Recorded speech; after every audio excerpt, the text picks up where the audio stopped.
Thank you. ఒక్కొక్కసారి మాట్లాడాలంటే మాటలు రావు, ఏం మాట్లాడాలో తెలియదు. కానీ ఒక్కొక్కసారి చాలా ఉంటుంది, ఏది ముందు చెప్పాలి అప్పుడు కూడా మాటలు రావు. కానీ ఒక్కొక్కసారి you come across a divine moment. ఎప్పుడైనా తిరుపతిలో వెంకటేశ్వర స్వామి దగ్గరికి ఎంతో కష్టపడి చూస్తే ఆ క్షణం పాటు మైండ్ బ్లాక్ అవుతుంది, ఏమీ తెలీదు. ఒక్కొక్కసారి అనుకోకుండా హిమాలయ పర్వతాలు చూస్తే అదే అనుభూతి వస్తుంది. సకృతిగా జీవితంలో కొంతమందికి దొరుకుతుంది అనుభూతి. బట్ ఈ సినిమా తాలూకు ఒక యాక్షన్ 30 నిమిషాలు లెంత్ ఉంది. ఆ యాక్షన్, అది యాక్షన్ అన్నా, కథ అన్నా, ఆవేశం అన్నా, ఎమోషన్ అన్నా తెలియటం లేదు నాకు.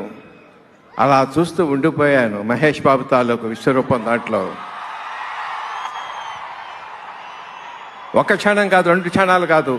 అదా డబ్బింగ్ లేదు, వెనకాల సీజీ లేదు, రికార్డింగ్ లేదు. అయినా సరే మంత్రముగ్ధులు చేసి కట్టి పడేసింది. అది నన్ను మర్చిపోలేను. మీరు కూడా అనుభూతి పొందు.